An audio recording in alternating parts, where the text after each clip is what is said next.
Incaprettamento mentale, Sagnac e Airy. Scelgo questo titolo per affermare che il regime di sottomissione mentale in atto usa la tecnica di sevizia verso chi manca alle sue leggi di indottrinamento iniettate fin dalla prima infanzia, rubando il gioco naturale dei piccoli esseri umani. Da oltre un secolo, inscatolati su una sedia davanti al banco per decenni, ci hanno abituati ad essere ubbidienti, imparare dogmi e teorie senza possibilità di poter indagare ed esprimere liberamente le nostre sensazioni e le nostre intuizioni. Impariamo da genitori che, essendo cresciuti subendo questa sevizia, ci fanno da esempio. Quando ero piccolo, l'esempio che ho ricevuto dai miei genitori era salutare tutti e tutte, per strada, nei negozi, ovunque col sorriso, e chiunque rispondeva e ricambiava il saluto nello stesso modo. In soli 70 anni ci hanno addestrati e camminiamo come pecore che quando si incontrano non solo non si salutano, ma non si guardano nemmeno negli occhi per paura. Abbiamo accettato di sottostare alle autorità. Hanno cancellato il sorriso dai nostri visi per usarlo solo nelle pubblicità. Viviamo nella trappola mentale, ma questa trappola mentale esiste solo nelle nostre singole menti. Se ancora vivi in questo stato d'animo, cerca di risvegliarti e capire che ci hanno mentito su tutto, anche sulla forma del nostro meraviglioso regno piano dove stiamo sperimentando il percorso della vita. Uso il termine incaprettamento perché le nozioni scientifiche imparate a memoria fungono come le corde che ad ogni movimento, grazie a tutte le idee che ci hanno impiantato, soffocano la capacità di analizzare oltre.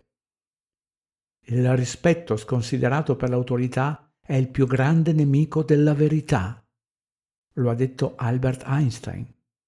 Einstein, nel discorso tenuto a Kyoto il 14 gennaio 1922, riguardo a l'etere, relatività e teoria del campo unificato, ha detto: «Sono arrivato a credere che il movimento della Terra non possa essere rilevato da nessun esperimento ottico. Ovvio, perché la Terra, oltre ad essere piana, non si muove. Alla scuola obbligatoria, oltre all'esperimento di Michelson Morley, non vengono insegnati l'esperimento di Sagnac e nemmeno quello di Airy George Bidel. Dal video 130 anni dall'esperimento di Michelson Morley, pubblicato il 2 gennaio 2017, dal minuto 5:04. Nel 1913 Sagnac compì l'esperimento del passaggio della luce in direzioni opposte attorno ad un tavolo per poi ricombinarle. Questo produce delle interferenze sui margini. Poi fece ruotare il tavolo di 2 giri al secondo, rilevando che i margini variavano. Questo risultato ha implicazioni significative sulla scienza. Funziona come segue. Un raggio di luce lascia la sorgente di luce all'angolo in basso a sinistra e si divide in 2 differenti raggi che abbiamo colorato di rosso e blu per distinguerli. Viaggiano attorno al circuito in direzioni opposte per arrivare alla fine allo splitter che le ricombina e quindi vanno a finire sulla piastra fotografica dove hanno delle interferenze sui margini. In questa versione semplificata vediamo che il raggio viene diviso in 2. Ancora una volta il rosso ed il blu e girano attorno al circuito per ricombinarsi al momento allo splitter e produrre nuovamente i margini sulla piastra fotografica.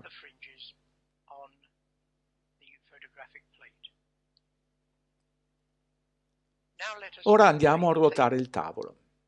Prima di fare questo, c'è una cosa molto importante sull'effetto dell'etere. L'esperimento Michelson-Morley non fu in grado di individuare i 30 km al secondo del movimento della Terra attraverso l'etere. Pertanto, per superare questo problema, Einstein ha semplicemente abolito l'etere nella sua teoria della relatività. Il risultato significativo dell'esperimento di Sagnac è che ha provato che l'etere esiste. Vediamo come ha fatto questo. Nella caratteristica fondamentale della relatività, assumendo che non esiste l'etere, la luce che si muove da una fonte alla stessa velocità relativa alla sorgente di questa fonte, sia che la sorgente si muova o meno, fa sì che sia che il tavolo giri o meno, i margini del modello rimangono uguali. Ma se l'etere esiste, una volta che la luce ha lasciato la sorgente, la velocità della luce è controllata dall'etere, indipendentemente dalla velocità degli specchi, del tavolo, eccetera, come vediamo qui. Andiamo a vedere cosa succede quando ruotiamo il tavolo. Qui la luce si divide e le luci rosse e blu vanno in direzioni opposte. Ma se osservate, lo specchio a sinistra si è mosso verso questa direzione e la distanza che deve percorrere la luce rossa è più lunga. Ora, nella relatività dovrebbe impiegare lo stesso tempo perché anche lo splitter si muove e la distanza fra loro è la stessa. Ma ora immaginiamo che esiste l'etere e che la velocità della luce è controllata dall'etere stazionario.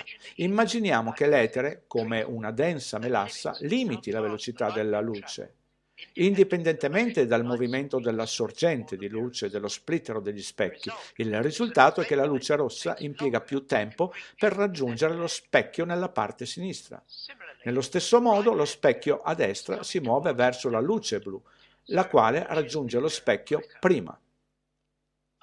Una volta che arrivano alla fine, la luce rossa ancora una volta impiega di più per arrivare a ricombinarsi, mentre la luce blu arriva sempre più velocemente. Quindi raggiungono la piastra fotografica ed in base al loro ritardo cambiano i margini del modello. Infatti Sagnac, facendo uso della velocità di rotazione del tavolo, è stato in grado di calcolare quanto questi margini potevano variare, provando che cambiavano sufficientemente con questo movimento. La caratteristica fondamentale di questo esperimento è che dimostra che l'etere esiste, demolendo la relatività. Dal video George Wilder, Airy, prima pubblicazione 2 agosto 2016. Una spiegazione animata dell'esperimento fallito di Airy di Malcolm Bowden. Se un telescopio è puntato su una stella e tutti e due sono fissi, ovviamente la luce arriva dritta nel telescopio.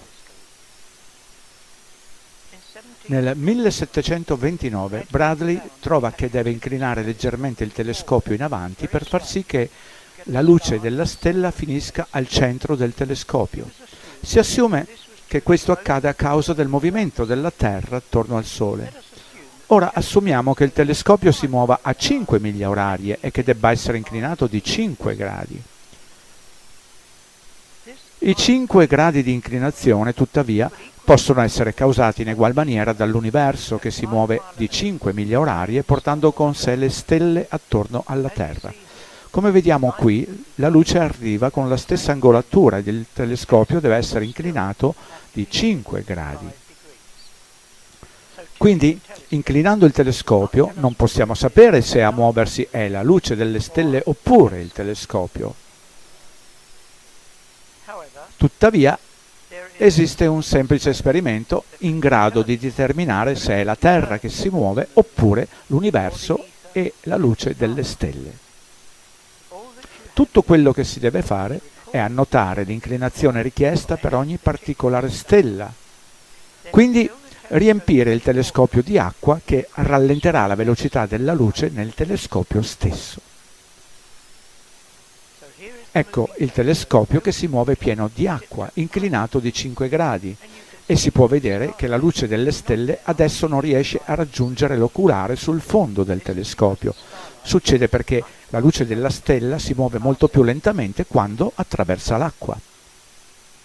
Tuttavia, se il telescopio è inclinato di più, diciamo 10 gradi, allora la luce della stella sarà nuovamente visibile nell'oculare. Deve essere inclinato maggiormente, per il motivo che la luce adesso arriva più lentamente nel telescopio. Ma se la luce della stella arriva attraverso il telescopio a 5 miglia orarie, una volta che è riempito di acqua non necessita più di essere inclinato, perché la luce arriva comunque dentro a 5 gradi. La luce della stella si trova nello stesso percorso, ma semplicemente viaggia più lentamente nell'acqua. Riassumendo, se è il telescopio che si muove, una volta che è riempito di acqua, bisogna inclinarlo maggiormente per vedere la stella. Se invece il telescopio è fermo e la luce della stella passa oltre, non ha bisogno di essere inclinato maggiormente. Nel 1871 George Biddle Airy, l'astronomo reale, ha svolto questo esperimento. Questa è la copia originale del rapporto. Si riesce a vedere che le due indicazioni sono praticamente identiche. Se fosse stato il telescopio che si muoveva, Airy si sarebbe aspettato una cifra di 30 secondi d'arco. Invece riuscì a leggere solo 0,8 secondi di differenza sull'arco. Bradley fu il primo a scoprire l'aberrazione stellare ed è interessante che in questo rapporto Airy cita che ora esistono circa 100 secondi di arco e che continua a diminuire.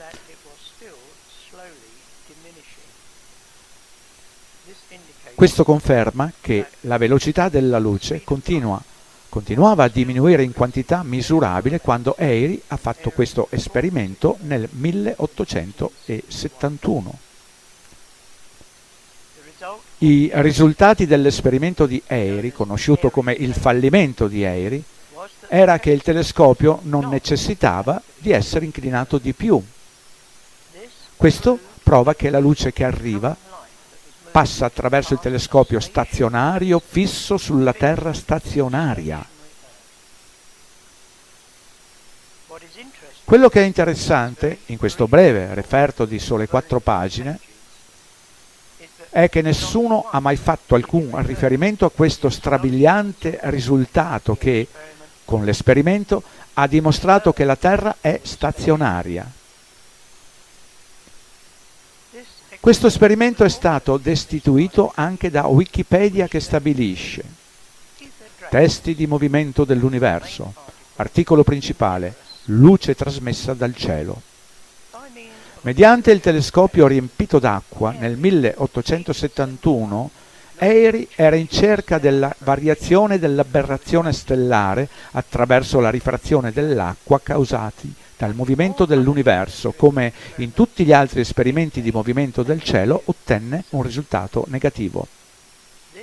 Questa è un'enorme distorsione della realtà. Non dovendo inclinare l'angolo del telescopio, dimostrava che era la sfera celeste che si muoveva sopra una Terra stazionaria. L'esperimento non è mai stato insegnato agli studenti delle università scientifiche. Dovrebbero cominciare a chiedersi che cosa viene loro insegnato sul cosmo, sull'universo, sul Big Bang, sull'evoluzione. E ancor di più è quando ci renderemo conto che è la Terra che sta veramente al centro dell'universo, il quale gira intorno a noi come chiaramente stabilito da sempre nella Bibbia.